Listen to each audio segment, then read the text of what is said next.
Salut la famille, c'est Fiston Bonnard, bienvenue dans cette nouvelle vidéo. Aujourd'hui, j'aimerais partager avec vous peut-être 2-3 facteurs qui font en sorte que le président Félix Tshisekedi ne puisse pas déclarer directement la guerre avec le Rwanda. Restez avec nous pour découvrir ces 2 ou 3 facteurs qui retardent cette déclaration de guerre contre le Rwanda. Nous en parlons après ce générique.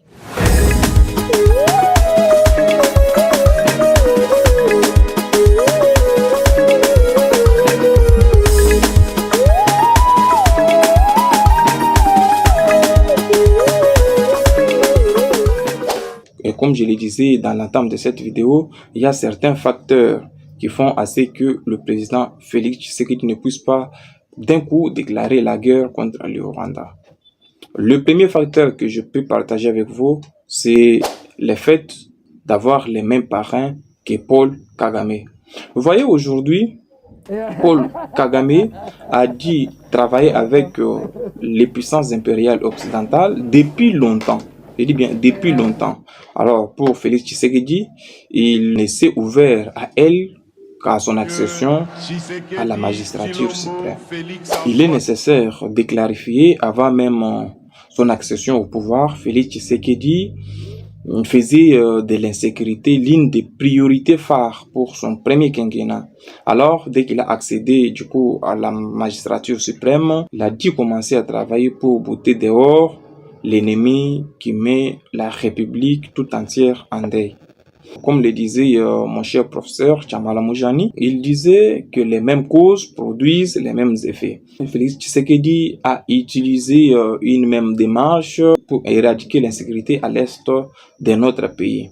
Par ailleurs, Félix Tshisekedi a découvert que ce n'est pas les M23 ou ces supplétifs qu'il a à faire. Et ce n'est pas non plus au Rwanda que Félix Tshisekedi a affaire. Il a affaire à des puissances impérialistes occidentales. Au-delà de ça, Félix Tshisekedi a peur, justement, pour être la prochaine cible de la CIA. Vous savez ce que je veux dire? Oui, il semblerait que lorsque le ministre français était venu à Kinshasa pour justement parler de cette situation, il lui aurait dit qu'il devrait déjà chercher d'autres partenaires avec qui travailler. Et ce ministre lui aurait dit, si vous faites ça, ce serait une ligne rouge à ne pas franchir. Donc cherchez d'autres partenaires autres que ceux avec qui vous travaillez, ce serait une ligne rouge. Et par conséquent, ça pourra vous coûter les yeux de la tête. Félix Tshisekedi ne peut pas gagner la guerre contre le M23 en continuant à être dans le dispositif des mêmes patrons. Donc, pour résumer ce premier facteur, il suffit de savoir que Félix Tshisekedi et Paul Kagame ont affaire à des mêmes parrains. Kagame, la première personne, a commencé à signer des protocoles d'accord avec ces puissances et représente ici en Afrique les intérêts de l'OTAN. Voilà pourquoi il a un soutien total de ces puissances et il peut parler comme il veut. Je me rappelle sur un média africain, il a dit que la communauté internationale ne peut l'intimider avec des sanctions. Lui est prêt à affronter pourvu que ces enjeux politiques liés à son approche expansionniste soient atteints. Vous comprenez déjà? Donc l'homme n'a pas peur du fait que la personne à qui Félix Tshisekedi s'adresse, c'est son parrain. Il les protège. Félix Tshisekedi ne peut rien faire. Et en plus de ceci, sur son compte X, Kagame montrait que c'était une obligation pour lui d'aller au bout avec cette guerre. Sinon, on ne parlerait jamais de Tutsi à travers le monde. Donc, c'est un défi. Tshisekedi, pour sa part, au lieu de s'affirmer et prendre des décisions salvatrices pour la nation congolaise, il est là derrière la communauté internationale. Et il a proposé tout et il s'est flatté comme se flatterait un connard chez un bourgeois. Il n'a rien trouvé à part pleurnicher et mettre tout un pays dans les chaos. Le deuxième facteur que j'aimerais également partager avec vous, c'est la stérilité de la diplomatie. Je sais que quelques points ont été déjà épinglés dans le premier facteur. Ici, je vais essayer de synthétiser pour vous donner juste l'essentiel. Quand M. Félix Tshisekedi a accédé au pouvoir, la première chose qu'il a dit trouver bonne à faire, c'était voyager. Ce voyage s'inscrivait dans une démarche diplomatique, justement pour ouvrir le pays au reste du monde, car disait-il que le pays naviguait à vue. Personne ne connaissait la RDC et personne ne savait qu'à l'est du pays, il y avait des troupes rwandaises qui s'étaient installées pour s'emparer des terres. Et il a continué avec cette politique diplomatique. Il est parti très loin, malgré les différents sommets avortés, les cessez-le-feu non respectés. Il a dû continuer pour pouvoir régler d'une manière pacifique ces conflits interétatiques. Interétatiques parce qu'il n'a pas affaire aux marionnettes M23. Il a dit, moi je vais directement parler avec votre parrain. Ici, tout le monde le sait que la diplomatie nous a montré ses limites. Les Occidentaux sont très risés. Toutes ces puissances occidentales sont tellement risées que si vous mettez en place une démarche politique, elles sont prêtes à vous suivre et à vous nuire. Je prends l'exemple avec la diplomatie de notre président. Monsieur le Président a commencé à dénoncer la politique criminelle de Kagame et ses envies égoïstes vis-à-vis de notre pays. Et cette fameuse communauté internationale l'a accompagné. C'est tous les médias internationaux qui ont commencé à parler des massacres, des viols, des vols et des recrutements d'enfants soldats. On les parle, mais aucun pays, aucun membre, ni de l'Union africaine, ni de l'Union européenne, d'une manière un peu plus large, de la communauté internationale, n'a sanctionné le Rwanda. Tout ce qu'on trouve bon à faire, c'est quoi? Nous condamnons les actes criminels de M. Paul Kagame qui soutient avec hargne et sans relâche les rebelles de M23.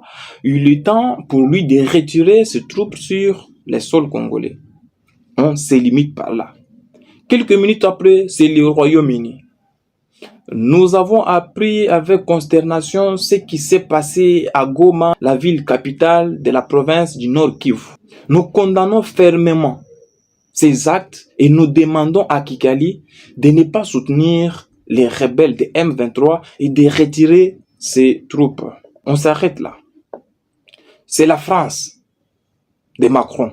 Et c'est vraiment inacceptable ce qui se passe en République démocratique du Congo. Monsieur Paul Kagame doit arrêter de soutenir les groupes rebelles. Et je vais essayer de parler avec Monsieur Tshisekedi au téléphone. Et puis je vais parler avec Kagame pour pouvoir trouver des solutions à cette guerre. Parce qu'il faut privilégier la voie diplomatique qui est la voie militaire. On s'arrête là. Après, c'est la Belgique qui brise son silence pour parler les mêmes choses.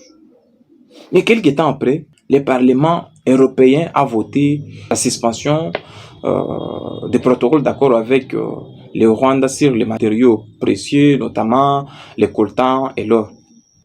On a voté, on a suspendu, on vous observe. Et pendant ces temps que ces blablas sont en train de passer à travers la scène internationale, le gouvernement congolais se contente. Vous verrez là Patrick Muyaya, porte-parole du gouvernement, qui dit d'abord, nous saluons cette avancée significative. Aujourd'hui, c'est tout le monde qui parle de Rwanda comme un criminel. Et nos médias nous publient, nous commençons à acclamer. Pendant que nous acclamons, nos compatriotes là-bas à l'Est sont tués, sont massacrés. Les mamans, les filles, violées, les enfants soldats recrutés. Vous comprenez ça? Quelle bassesse! On vous accompagne. Mais et au moins, continuez avec leur travail. C'est lui de financer le Rwanda, de piller les matières premières du sol et du sous-sol. C'est ça leur enjeu majeur. D'ailleurs, on ne se limite même pas là-bas. L'enjeu pour ces puissances maintenant, ce n'est pas de piller d'une manière clandestine. C'est maintenant de s'emparer de cette partie du territoire pour pouvoir exploiter à ciel ouvert leurs matières et prendre maintenant les populations Tutsi, les établir là-bas et chercher une autre autorité distincte de celle de l'État congolais. N'est-ce pas la balkanisation? Eh bien, chercher des partenaires fiables, nous savons que tous les pays qui sont sur la planète Terre, chacun d'eux a au moins besoin d'intérêt, car aucun pays ne peut interférer dans vos affaires sans qu'il n'y ait d'intérêt. Voilà pourquoi nous privilégions le BRICS. Le troisième facteur, c'est la traîtrise dans l'armée. Aujourd'hui, il y a des traîtres qui ont déjà bouffé l'argent de Kigali et qui ne sont là que pour donner les plans stratégiques, les plans militaires de nos forces armées. Il faut une réorganisation, une nouvelle restructuration de l'armée pour s'assurer de la qualité et de la quantité de nos militaires. C'est en fait ces trois facteurs que j'avais voulu partager avec vous pour pouvoir vous faire part des causes derrière lesquelles le président Félix Tshisekedi ne veut pas directement déclarer la guerre contre le Rwanda. Ciao.